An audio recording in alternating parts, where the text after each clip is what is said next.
So here we are back with our fourth lecture on the same chapter, that is chapter 1. Hopefully आज हम इसको mostly end कर देंगे, जो थोड़ा बहुत रह जाएगा, बहुत थोड़ा वो हम नेक्स्ट वीडियो में कवर कर देंगे and chapter will be over. तो चैप्टर के जो भी नोट्स हैं वो हम PDF फाइल में अपलोड करेंगे. जो भी लिंक होगा मैं आपको सेंड कर दूंगी. आप वहां जाके चैप्टर 1 के नोट्स ले सकते हो, देख सकते हो, पढ़ सकते हो. तो इसी चीज पे जो चैप्टर 1 है वो हमारा इंडियन इकोनॉमी का एंड हो जाएगा, which is a very interesting chapter. I hope कि आप सबको बहुत अच्छा लगा होगा. बहुत इंटरेस्टिंग चैप्टर है.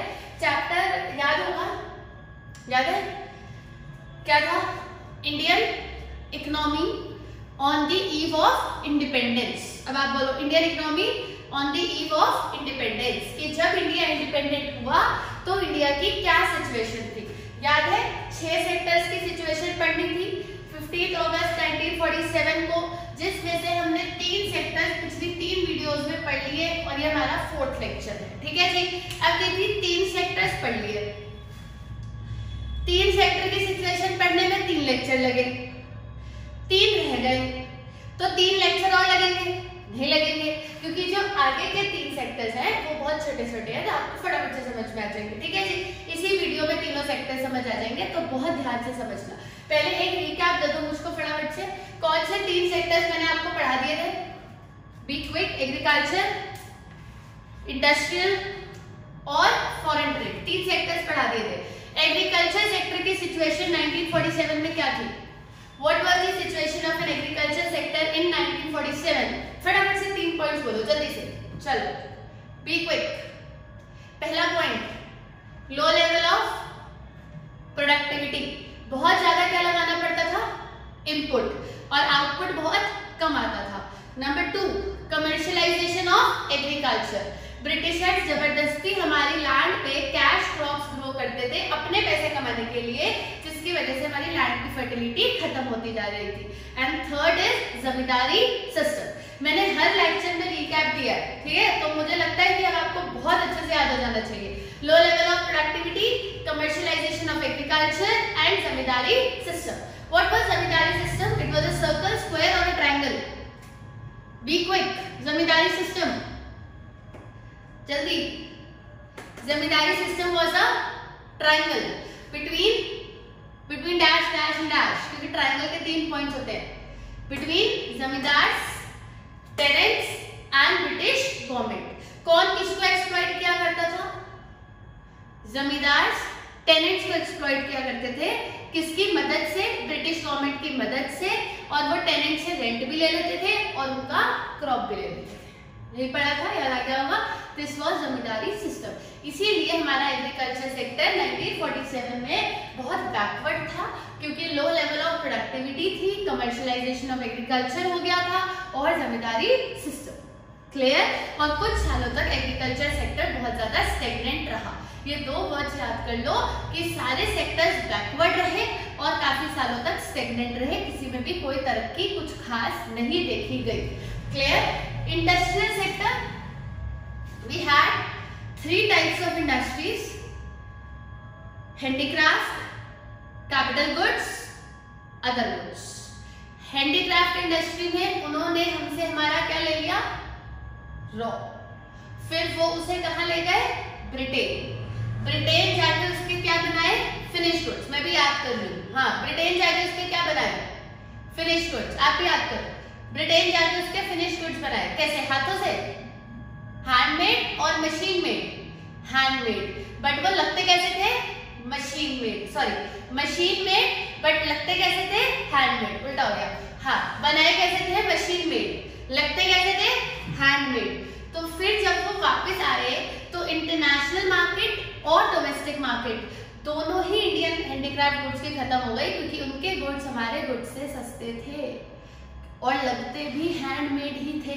तो लोगों ने कहा भाई जब हैंडमेड ही लग रहे हैं तो प्रॉब्लम क्या है?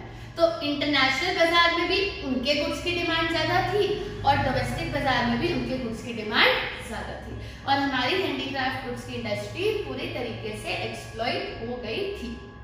लगा दो full stop. Capital goods industries बोलो, फटाफट से बोलना, क्योंकि फॉरेन ट्रेड भी बोलना है तो जल्दी जल्दी बोलो. कैपिटल गुड्स इंडस्ट्रीज को क्या कर गए थे? Be quick. Capital goods industries was being shut down completely with two motives. फटाफट से बताओ, with two motives. Number 1 motive, जिससे कि बोलो बोलो बोलो, ऐसा नहीं है कि ऑनलाइन क्लास चल रही है तो पढ़ना नहीं है, बस दीदी की शक्ल देखी, बोर्ड देखा, हो गया, पढ़ लिए, देख ली वीडियो पे, हमारा व्यू हो गया। फटाफट से बोलो, विथ टू मोटिव्स। वो 2 मोटिव्स की वजह से कैपिटल गुड्स की इंडस्ट्रीज को बंद करके गए। नंबर 1 कि इंडिया अपना रॉ हमेशा उनको दे, और वो क्या बना के दे? फिनिश्ड। हो गए तो इंडिया हमेशा अपना रॉ एक्सपोर्ट करे और हमेशा फिनिश्ड गुड उनसे इंपोर्ट करे। इस मोटिव से वो कैपिटल गुड्स इंडस्ट्रीज को शट डाउन कर गए थे। अदर गुड्स इंडस्ट्रीज में we have TISCO, cotton and jute industry, that's all. उसके अलावा हमारे यहाँ कोई भी इंडस्ट्रीज नहीं थी। फॉरेन ट्रेड, इंपोर्ट एक्सपोर्ट, ये तो मैंने आपको पहले ही बता दिया। इंडिया रॉ मटेरियल क्या किया करता था? एक्सपोर्ट, और फिनिश गुड्स क्या किया करता था? इंपोर्ट। फिर ब्रिटिशर्स की साजिश याद आई कि ब्रिटिशर्स ने सोचा कि हम कैपिटल गुड्स इंडस्ट्रीज तो बंद करके जा रहे हैं, अब क्या पता इंडिया रॉ से फिनिश बनाने का काम किसी और देश को ना दे दे। तो उन्होंने इंडिया के ट्रेड पे अपनी क्या बना ली थी? 11th का चैप्टर क्या बना ली थी? मोनोपोली, जिसके लिए उन्होंने एक पानी में रास्ता बनाया था फटाफट से ब्रिटेन सामान आने जाने का, स्विस कैनाल, और जिसकी वजह से धीरे धीरे हमारी वेल्थ ड्रेन होने लग गई। कुछ पैसा उनके एडमिनिस्ट्रेशन में लगा जब वो इंडिया आए, कुछ पैसा वॉर में लग गया जब वो गए, और कुछ पैसा हमेशा एक्सपोर्ट्स की पेमेंट में लग गया, इंपोर्ट्स की पेमेंट में लग गया, क्योंकि हम एक्सपोर्ट किया करते थे रॉ और इंपोर्ट किया करते थे फिनिश्ड। तो फिनिश्ड हमेशा रॉ से महंगा होता था और हमें पैसा देना पड़ता था। इस वजह से इंडिया की सारी वेल्थ धीरे धीरे ड्रेन हो गई और इंडिया सोने की चिड़िया कहलाना बंद हो गया। क्लियर है? ये 3 सेक्टर्स बहुत इंपॉर्टेंट हैं, याद रखना, बहुत इंपॉर्टेंट। अब आता है हमारा 4th sector. What was the situation of occupational sector in 1947? Note करो क्वेश्चन, स्टार्ट करती हूँ मैं, 2 मिनट दीजिएगा मुझे।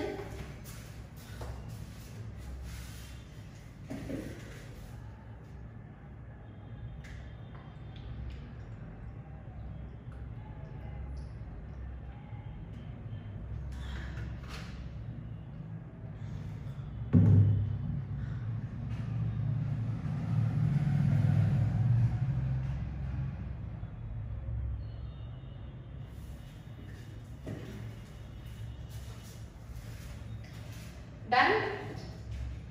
अगला सेक्टर कौन सा पढ़ रहे हैं? Occupational sector. What is occupational sector? What is occupation? What is occupation? जो आपका क्या होता है? काम होता है। तो what was occupational sector?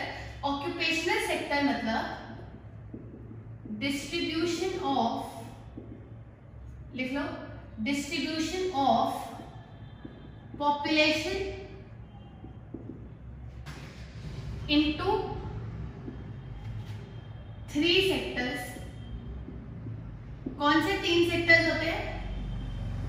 Primary, secondary और टर्शियरी। और ये हम आपको नहीं बताएंगे।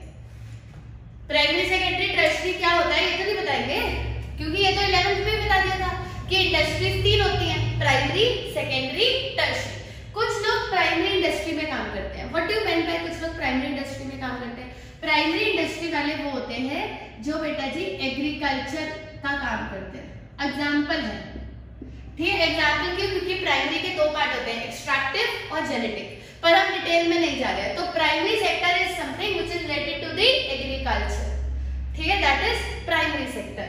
Secondary sector is related to industries, remember, जिनकी फैक्ट्रियां होती हैं।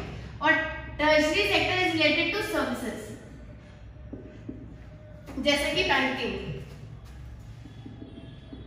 अगर मैं किसी बैंक में काम करती हूँ या किसी इंश्योरेंस कंपनी में काम करती हूँ या किसी रोडवेज रेलवेज में काम करती हूँ, तो आप बोलोगे कि दीदी कौन, स्कूल्स में, किसी स्कूल में पढ़ाती हूँ, तो आप बोलोगे कि दीदी कौन से सेक्टर में काम काम करती है? Tertiary sector. अगर मैं किसी फैक्ट्री में काम करती हूँ, इंडस्ट्री में काम करती हूँ, तो मैं कौन से सेक्टर में काम कर रही हूँ? Secondary sector. और अगर मैं एग्रीकल्चर का काम करती हूँ तो मैं कौन से सेक्टर में काम कर रही हूँ? Primary sector. देश का ऑक्यूपेशनल सेक्टर क्या होता है कि कैसे पॉपुलेशन डिस्ट्रीब्यूट है प्राइमरी में, सेकेंडरी में और टर्शरी में।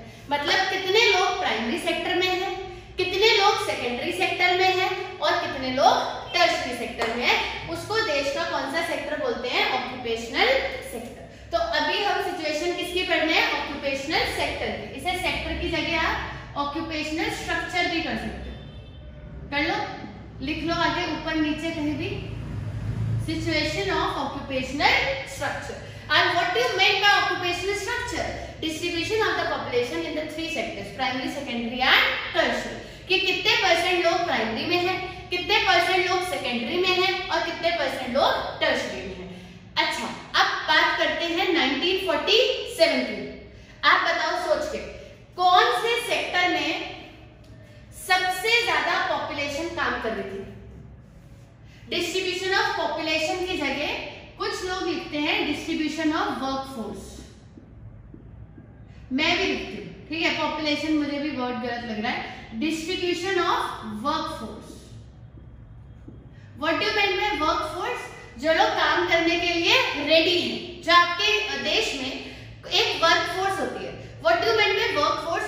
जो लोग काम करने लायक हैं, जैसे चाइल्ड लेबर अलाउड नहीं होती है ना, तो 16 साल के बाद या 14, 16, 18 हर स्टेट का अलग अलग है, तो उसके बाद आप वर्कफोर्स में आ जाते हो। रिटायरमेंट की एज होती है 60, तो 60 साल तक आप वर्कफोर्स का पार्ट रहते हो। अभी फिलहाल बच्चे आपकी एज 18 होने वाली होगी या हो गई होगी, है ना, या होने वाली होगी 1 साल में, ठीक है जी। तो अगर जैसे आप 18 इयर्स के हो जाओगे, आप देश की किसमें आ जाओगे? वर्कफोर्स में। वर्कफोर्स मतलब कि अब देश आपसे एक्सपेक्ट करता है कि आप देश के लिए कुछ कमाओगे, कुछ पैसा लाओगे, कुछ टैक्स भरोगे। तो वर्कफोर्स मतलब जो लोग काम करने लायक हैं, इसमें बच्चों को और बुजुर्गों को हटा दिया जाता है। तो distribution of workforce into 3 sectors, primary, secondary and tertiary. कि कितने लोग प्राइमरी में है, कितने सेकेंडरी में है, कितने टर्शरी में। अब आते हैं वापस टॉपिक पे। बताओ 1947 में क्या डिस्ट्रीब्यूशन रहा होगा?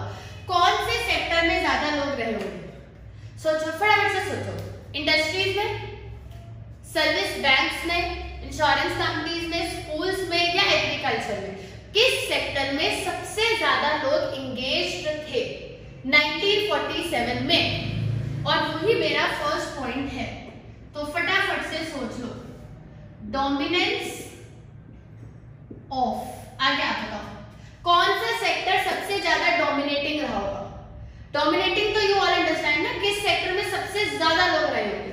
Dominance of primary sector. सोचने में ज्यादा टाइम लगा भी नहीं होगा अगर आप ध्यान से पढ़ रहे हो। तो डोमिनेंस कौन से सेक्टर की रही थी? Primary sector. अब बोलते हैं workforce, 70% of workforce was engaged, 70% of 70 से लेकर करीबन 70 से लेकर 75% ऑफ वर्कफोर्स was engaged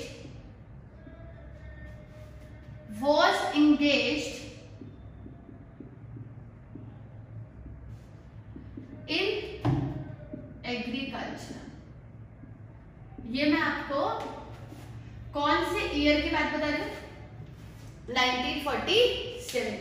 1947 की बात बता रही हूँ कि 1947 में 70 से 75% of workforce was engaged in agriculture. 70 से 75% वर्कफोर्स तो एग्रीकल्चर में थी। ये देश का ऑक्यूपेशनल स्ट्रक्चर था। और ये भी इसी के साथ एक बात लिख दूं जो बहुत कम बुक्स मेंशन करती है, but still India was not self sufficient। फिर भी इंडिया सेल्फ सफिशिएंट नहीं था। आजकल हम ना बार बार वर्ड पे से वर्ड्स को रब करके लिखते हैं कि ऐसा कोई भी वर्ड ना हो जो आपको समझ में ना आए, ठीक है। But still India was not self sufficient। तब भी इंडिया सेल्फ सफिशिएंट नहीं था। शर्म आनी चाहिए, सच में आनी चाहिए। आपके वर्क फोर्स की 70 से 75% पीपल एग्रीकल्चर करते हैं। आज के टाइम पे बच्चे एग्रीकल्चर सेक्टर में सबसे कम लोग हैं। आपने कभी किसी बच्चे को सुना कि मुझे एग्रीकल्चर सेक्टर में जाना है? कोई नहीं बोलता। सबसे ज्यादा पता है आज के टाइम पे कौन से सेक्टर में लोग काम करते हैं? Service sector. हर कोई क्या कर रहा है? जॉब। हर कोई क्या कर रहा है? जॉब। सब जॉब ही कर रहे हैं आजकल। तो इसलिए आज के टाइम पे डोमिनेंस कौन से सेक्टर का है? टर्शरी सेक्टर का। बट 1947 में डोमिनेंस कौन से सेक्टर का था? एग्रीकल्चर सेक्टर का। और सबसे ज्यादा लोग एग्रीकल्चर सेक्टर में एंगेज थे, but still India was not self sufficient. Reason में भी सोचा करो फटाफट से दिमाग में, क्या रीजन रहा होगा कि इंडिया तब भी सेल्फ सफिशिएंट नहीं था? वर्ड का मतलब नहीं पता कि सेल्फ सफिशिएंट क्या होता है?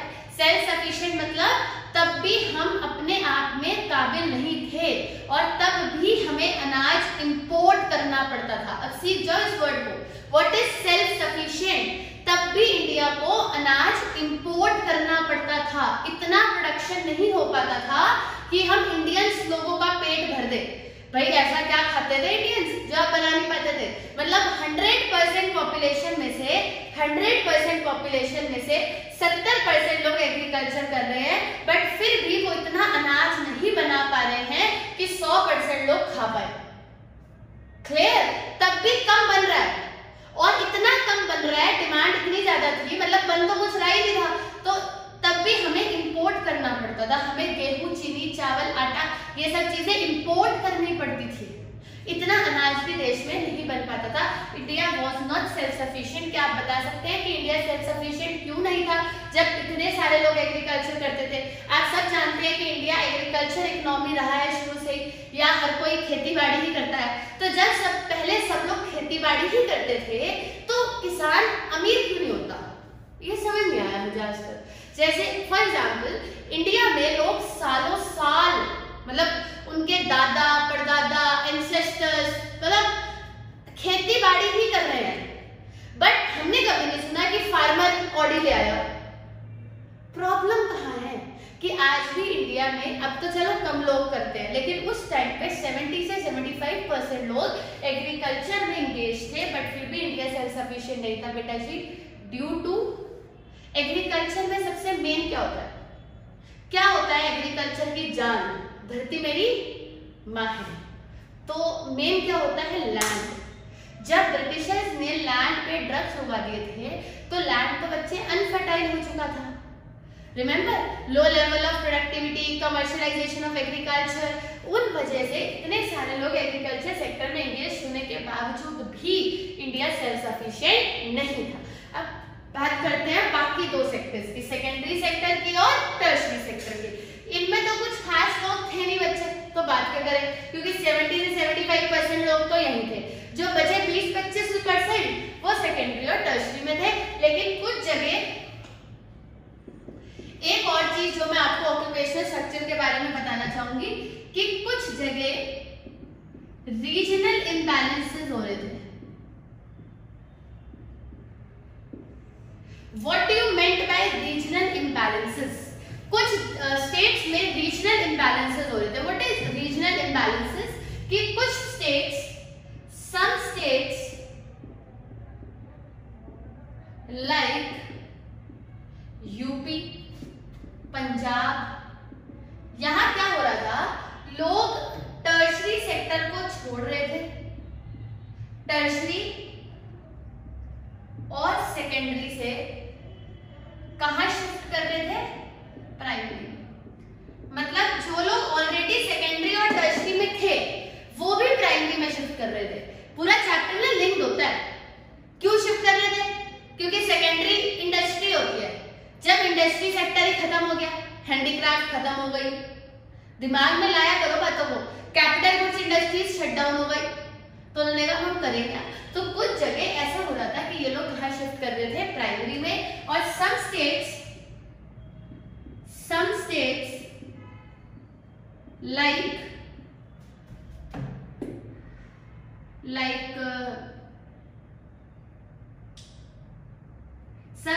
like महाराष्ट्र, दिल्ली, यहां पे उल्टा हो रहा था। फिर से वही लिखूं, टर्शरी और सेकेंडरी, और इधर कौन से वाला था, प्राइमरी, पर एरो उल्टा है। समझो, यहां पे लोग प्राइमरी को छोड़ रहे थे, लोगों ने कहा भाई प्राइमरी तो बेकार है, इसमें कुछ होता तो है नहीं, ये लोगों का थॉट प्रोसेस था, प्राइमरी में कुछ होता तो है नहीं, सारी लाइन तो अनफर्टाइल है, करे क्या, तो लोगों ने प्राइमरी इंडस्ट्रीज को छोड़ के सेकेंडरी और टर्शरी में जाना शुरू किया। अब बच्चे मुझे इजीली क्वेश्चन पूछते हैं कि दीदी सेकेंडरी और टर्शरी में भी तो कुछ नहीं है, इंडस्ट्रीज तो सारी वो शट डाउन भी कर गए हैं। हाँ कर गए हैं, लेकिन बच्चे ऐसे तो प्राइमरी में भी कुछ नहीं है, लेकिन लोग प्राइमरी में जा ही रहे हैं ना, तो तभी तो हम कह रहे हैं कि कुछ जगह रीजनल क्या चल रहे थे, इम्बैलेंसेस। कुछ जगह लोगों को लग रहा था भाई प्राइमरी सही है, हम सेकेंडरी टर्शरी छोड़ रहे हैं, कुछ जगह लोगों को लग रहा था कि सेकेंडरी टर्शरी सही है, हम प्राइमरी सेक्टर छोड़ रहे हैं। तो ऐसी सिचुएशन देश में आ चुकी थी। तो let's sum up with the topic, हमारा कौन सा सेक्टर चल रहा है, ऑक्यूपेशनल स्ट्रक्चर। ऑक्यूपेशनल स्ट्रक्चर मतलब distribution of workforce in 3 sectors, primary, secondary and tertiary. Primary sector is related to agriculture, secondary sector is related to industries and tertiary sector is related to services. उस time पे 70 से 75% workforce primary sector में थी, उसके बावजूद भी India self sufficient नहीं था। हम तब भी अनाज, चीनी, चावल उतना ग्रो नहीं कर पा रहे थे कि इंडियन कंज्यूमर की डिमांड को पूरा कर पाए, तब भी हम बहुत सारी प्रॉब्लम्स को फेस कर रहे थे। उसके अलावा कुछ जगह रीजनल इम्बैलेंसेस चल रहे थे। रीजनल इम्बैलेंसेस मतलब कुछ स्टेट्स में, some states like UP, Punjab, लोग सेकेंडरी टर्शरी को छोड़ के कहाँ जाना चाहते थे, प्राइमरी में, और कुछ स्टेट्स लाइक महाराष्ट्र, दिल्ली, लोग सेकेंडरी टर्शरी को छोड़ के कहाँ जाना चाहते थे, प्राइमरी को छोड़ के कहाँ जाना चाहते थे, सेकेंडरी और टर्शरी। कुछ लोगों को इन स्टेट्स में लग रहा था इनमें फायदा है, उन स्टेट्स में लोगों को क्या लग रहा था, इनमें फायदा है। तो ऐसी स्थिति पैदा हो रखी थी कौन से ईयर में, 1947। कौन से सेक्टर के अंदर, ऑक्यूपेशनल सेक्टर। क्लियर है? नेक्स्ट सेक्टर स्टार्ट करते हैं। आप इसे नोट कर लो, ये बहुत छोटे छोटे सेक्टर्स हैं, मैंने इस पे बहुत डिटेल डिस्कशन कर लिया, तो आप फटाफट से नोट करो। मेरे हिसाब से question number 1, question number 2, question number 3, question number 4 और नेक्स्ट आएगा क्वेश्चन नंबर 5। करिए note.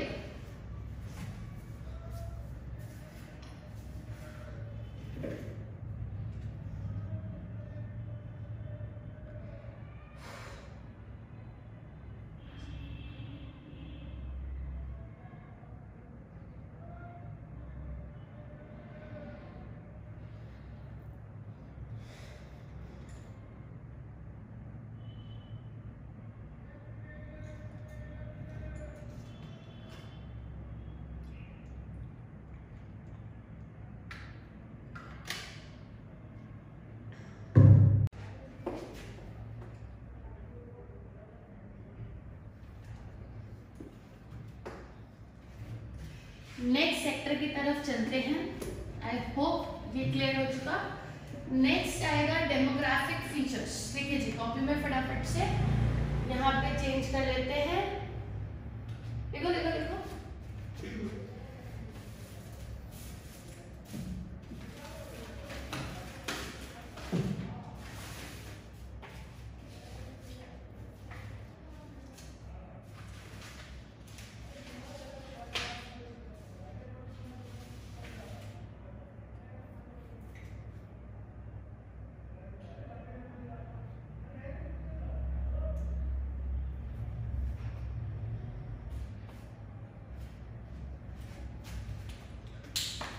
Done. I hope it's clear. Next question, question number 5, fifth sector की बात करते हैं। फटाफट से हेडिंग डाल लीजिए, लिखिएगा सिचुएशन ऑफ डेमोग्राफिक विजिबल है I hope. Situation of demographic features of India in 1947। चलिए, सबसे पहला सेक्टर हमारा कौन सा हो गया, एग्रीकल्चर। दूसरा सेक्टर हो गया इंडस्ट्रियल, तीसरा सेक्टर हो गया फॉरेन ट्रेड और फोर्थ सेक्टर हो गया ऑक्यूपेशनल स्ट्रक्चर। ये हमारा फिफ्थ सेक्टर है जिसका नाम क्या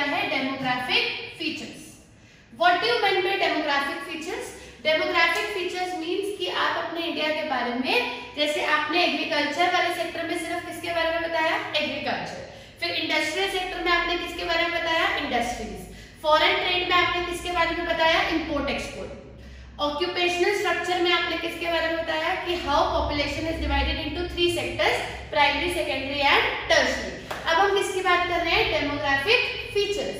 डेमोग्राफिक फीचर्स मतलब कि इंडिया के वो फीचर्स बताइए जैसे कि population, life expectancy, infant mortality rate. ऐसे देश में बहुत सारे स्टैटिस्टिक रेट्स हर साल निकाले जाते हैं, ठीक है जी, हर 5 साल बाद सेंसस में निकाले जाते हैं, हर 10 साल बाद, सॉरी। तो इंडिया का जो पहला सेंसस कंडक्ट हुआ, इंडिया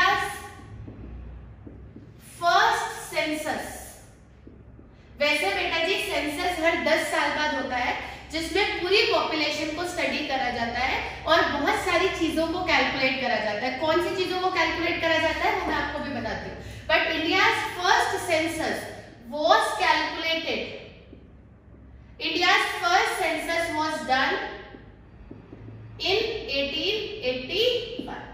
1881 में इंडिया का सबसे पहला सेंसस कंडक्ट किया गया था और तब से ये हर 10-10 साल के बाद कंडक्ट कराया जाता है, जिसमें पूरी पॉपुलेशन की स्टडी की जाती है कि कितने लोग हैं, कितनी जनता है, उसमें से कितने पढ़े लिखे हैं, कितने अनपढ़ हैं, कितने अमीर हैं, कितने मिडिल क्लास है, कितने गरीब हैं। उन्हें हम क्या बोलते हैं? Demographic features. क्लियर है? तो उस टाइम की बात करें, नंबर 1 सबसे पहला पॉइंट जो मुझे 1947 की सिचुएशन बताएगा वो है मेरा लिटरेसी रेट। सबसे important literacy rate. What do you meant by literacy rate? कुछ पता है थोड़ा बहुत? What do you meant by literacy rate? Literacy rate का मतलब होता है, मैं आपके लिए लिख देती हूं, नंबर ऑफ पीपल, आप भी नोट करिए, नंबर ऑफ पीपल, ओ बाप रे थोड़ा हो जाता है, number of people who are, number of people who are capable to read and write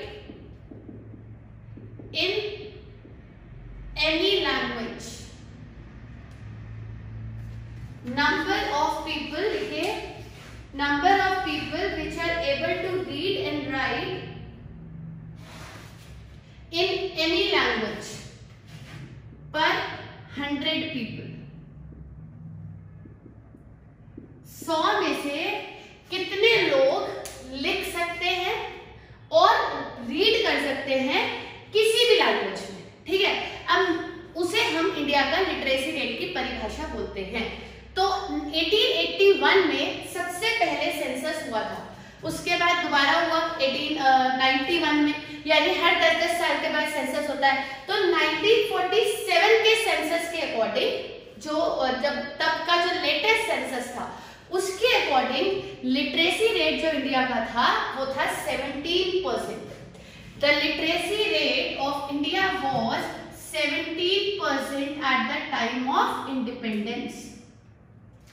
17% का लिटरेसी रेट था, जिसमें से out of which 7% are females. 7% क्या थी? फीमेल्स। क्या समझाना चाहते हैं? बहुत ध्यान से सुन लो। हमारे देश में 10-10 साल के बाद जब सेंसस होता है तो हम बहुत सारी चीजों को कैलकुलेट करते हैं, जैसे कि हमारे देश की पॉपुलेशन कितनी है, कितने लोग पढ़े लिखे हैं, कितने लोग अनपढ़ हैं, कितने लोग एम्प्लॉयड हैं, कितने लोग अनएम्प्लॉयड हैं, कितनी डेथ्स हो रही हैं, कितने बर्थ्स हो रहे हैं। ये सारी चीजें हम किसमें काउंट करते हैं? सेंसस में। वैसे भी आपने लास्ट ईयर स्टैट्स पढ़ी है, तो आई होप कि स्टैट्स में आपको सेंसस का मतलब पता होगा, ठीक है? आपका पूरा चैप्टर था सेंसस एंड सैंपल। तो सेंसस में हम क्या करते हैं? पूरी पॉपुलेशन की स्टडी करते हैं।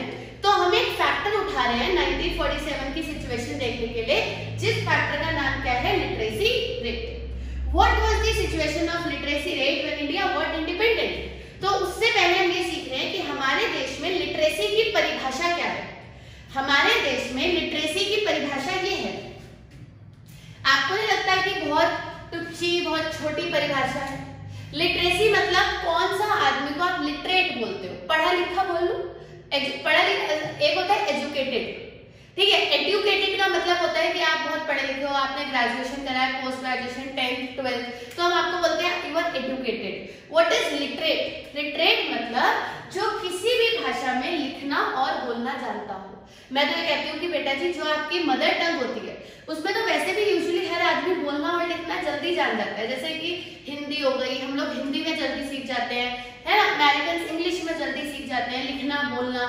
तो जो लिटरेसी की डेफिनेशन सेंसस में है वो बहुत छोटी है कि कितने लोग लिखना और पढ़ना जानते हैं, चाहे वो कोई सी भी भाषा हो। इंडिया इज अ कंट्री जहाँ पे बहुत सारी लैंग्वेजेस काम करती हैं, 28-29 लैंग्वेजेस इंडिया में है। तो किसी भी लैंग्वेज में अगर वो लिखना और बोलना जानते हो, बहुत सारे हो सकता है 28-29 में गलत बोल रही हो सकता है कम हो सकता है ज्यादा हो, तो किसी भी भाषा में अगर वो लिखना और बोलना जानते हैं तो हम उन्हें लिटरेट मानते हैं। तब भी हमारे देश का डाटा उस टाइम सिर्फ कितना % था? 17। मतलब 100 में से 17 लोग लिखना और बोलना जानते हैं, बाकियों को या तो बोलना नहीं आता या तो लिखना नहीं आता या दोनों नहीं आता। अब सोचो इतने ऐसे देश में जहां इलिटरेसी इतनी ज्यादा हो, वहां डेवलपमेंट करना कितना मुश्किल रहा होगा। 100 में से सिर्फ 17 लोग लिखना और बोलना जानते हैं, तो पढ़े लिखे तो इसमें से मुझे लग रहा है 1-2% ही होंगे, पढ़े लिखे तो होंगे ही नहीं। ये तो लिखना, ये तो वो है जो लिखना और बोलना जानते हैं किसी एक भाषा में। हो सकता है वो उनकी मदर टंग ही क्यों ना हो, बिकॉज पीपल जो तमिल के लोग हैं वो तमिल में जानते हैं, ठीक है, उर्दू जानते हैं, कुछ लोग हिंदी जानता है। और ऐसा भी नहीं है कि मैं बोल रही हूँ 3-4 लैंग्वेजेस आनी चाहिए, मैं बोल रही हूँ कोई भी एक आनी चाहिए। तो उसके हिसाब से जो रेट है वो सिर्फ कितना % है? 17%। 100 में से 17 लोग ऑन एन एवरेज, स्टैट्स हमेशा कैसे बात करता है? On an average. तो 100 में से आप मान लो 17 लोग, क्योंकि इट इज कैलकुलेटेड पर 100 पीपल, है ना। तो 100 में से 17 लोग। अगर देश की आबादी उस टाइम पे 1 करोड़ रही होगी फॉर एग्जाम्पल, डन, तो 1 करोड़ का 17% यानी कि 17 लाख लोग लिखना और बोलना जानते थे, बाकी सब तो लिखना और बोलना भी नहीं जानते थे। मेरा मतलब यह है कि आपको इतने % लोग लिटरेट है और आप उनके साथ डेवलपमेंट के बारे में सोच रहे हो, विच इज वेरी टफ। तो देश को कितना मुश्किल रहा होगा डेवलप करना, ठीक है जी। दूसरा हमारे लिए फैक्टर है IMR। अब what is IMR? IMR means infant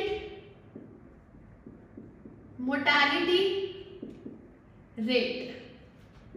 अच्छा जी, now what is infant mortality rate? Number of infants, मैं थोड़ा बड़ा लिखूंगी इसलिए बार बार रफ करना पड़ रहा है। नंबर ऑफ इन्फेंट्स डाइंग, एक second,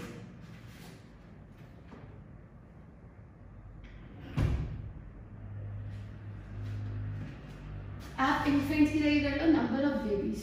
number of babies died before completing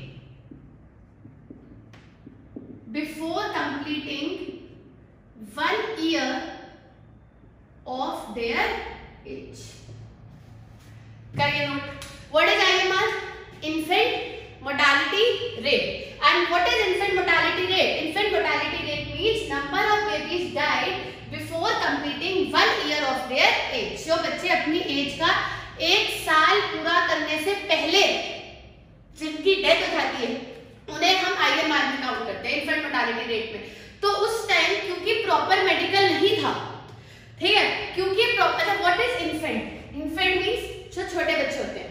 जब बच्चा 1 साल 2 साल हो जाता है तब आप उसको एक बेबी वर्ड देते हो। इन्फेंट मींस बहुत छोटा बच्चा, उसे हम इन्फेंट बोलते हैं, जो जस्ट बॉर्न है, जिसके लाइफ का भी 1 साल भी पूरा नहीं हुआ है।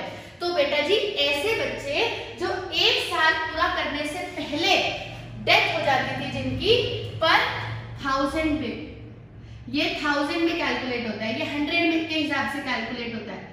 पर 1000 बेबीज। आया समझ में? तो उस टाइम पे हमारा IMR था, at that time IMR was 21.8%, यानी कि 21.8%, यानी ऑन एन एवरेज 1000 में से अगर 1000 बच्चे पैदा होते हैं, क्योंकि ये पर 1000 है और वो क्या था पर 100, तो 100 में से 17% लोग पढ़े लिखे हैं ऑन एन एवरेज, और इसमें 1000 में से 22 बच्चे ऑन एन एवरेज एक साल पूरा करने से पहले ही उनकी डेथ हो जाती है due to improper medical facilities, क्योंकि मेडिकल सुविधाएं नहीं है तो इन बेबीज की डेथ हो जाती थी। तो IMR बहुत बुरा था। अभी फिलहाल मेरे ख्याल से 17-18%, मतलब सॉरी, अब एट प्रेजेंट इट इज 35, उस टाइम पे 35 था, सॉरी।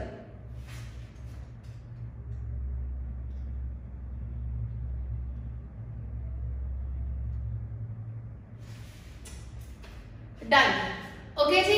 तो IMR was, sorry, number of babies died before completing 1 year of age per 1000 babies. At that time IMR was 21.8%। तो ये डेटा उस टाइम सेंसस में कलेक्ट हुआ था। लिटरेसी रेट कितना कलेक्ट हुआ था? 17% पर 100, ये 100 में निकलता है। 100 के हिसाब से मतलब 100 लोगों के में से 17 लोग अनपढ़ हैं, इलिटरेट है। डन। इसमें 1000 में से 21.8% बच्चों की डेथ एक साल कंप्लीट करने से पहले हो जाती है। तीसरा आता है हमारे पास, थर्ड आता है लाइफ एक्सपेक्टेंसी। बहुत ध्यान से सुनिएगा, life expectancy, number of year, average number of year जो माने जाते हैं कि इंसान इतने साल जिएगा, ठीक है, एवरेज नंबर ऑफ इयर्स जो माने जाते हैं कि इंसान इतने साल जिएगा।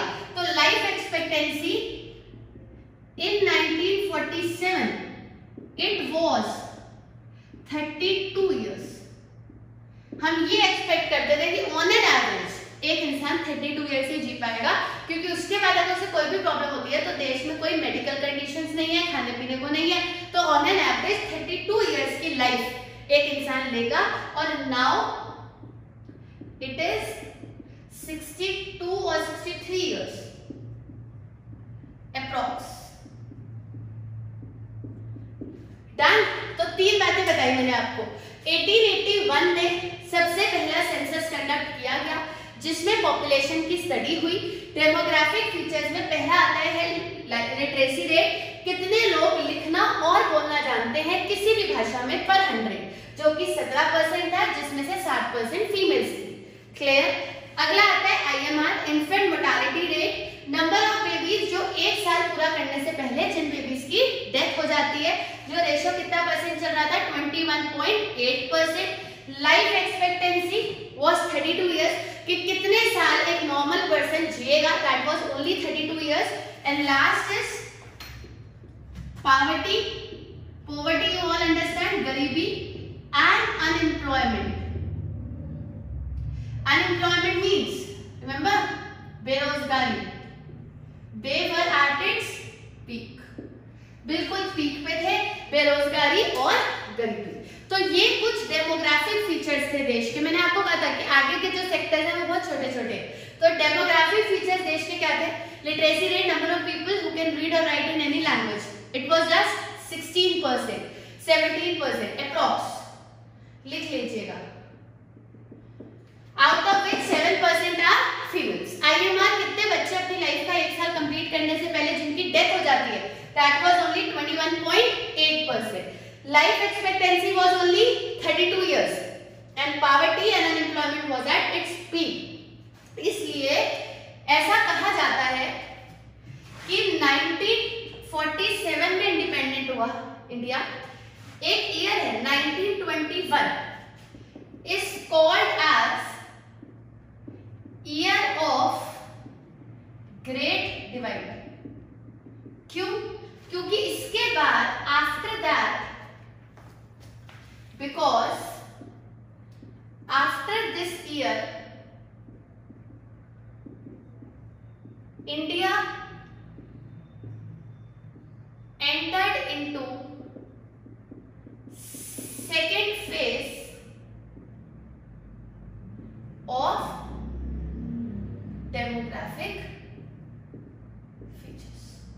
डेमोग्राफिक सेक्टर का ये सेकंड दौर था। तो सेकंड दौर कब से स्टार्ट हुआ? 1921 से। और ये जो बातें हमने आपको बताई है सारी कौन से फेज की हैं? सेकंड फेज की हैं। And second phase was started after 1921, that is when 19 ये जो हम चला रहे हैं बोल हम 1947 को रहे हैं, बट 1947 जो है वो डेमोग्राफिक फीचर्स के सेकंड फेज में आता है, मतलब कि दूसरा एक पार्ट। जो फर्स्ट फेज रहा था वो शायद थोड़ा और वर्स्ट रहा होगा या अच्छा रहा होगा। ये सेकंड फेज है डेमोग्राफिक फीचर्स का। 1921 is called as year of great divide. पहला सेंसस कब कैलकुलेट हुआ? 1881 में, जिसमें ये सारी स्टडी हुई। ये वाली सारी स्टडी 1881 वाले सेंसस में नहीं हुई है, 1921 के बाद वाले सेंसस में हुई है। और ये जो रेट्स हमने पढ़े हैं ये कौन से ईयर में चल रहे थे? 1947 में। Clear? Done. Literacy rate was 17%, out of 7% were women. IMR was 21.8%. Life expectancy was only 32 years and poverty and unemployment were at its peak. तो हमने दो सेक्टर इस वीडियो में पढ़े हैं, एक तो हमारा डेमोग्राफिक फीचर्स और एक ऑक्यूपेशनल स्ट्रक्चर। डन। हमारे 5 सेक्टर्स कवर हो गए। एक लास्ट सेक्टर पढ़ेंगे इंफ्रास्ट्रक्चर और चैप्टर को एंड कर देंगे। क्लियर है? नेक्स्ट वीडियो में ये चैप्टर एंड हो जाएगा और हम आपको पीडीएफ में नोट्स अपलोड कर देंगे। इस चैप्टर को अच्छे से गो थ्रू करना, फिर हम अगला चैप्टर दूसरी बुक का स्टार्ट करेंगे, मैक्रो का। ये इंडियन इकोनॉमी का है। Thank you.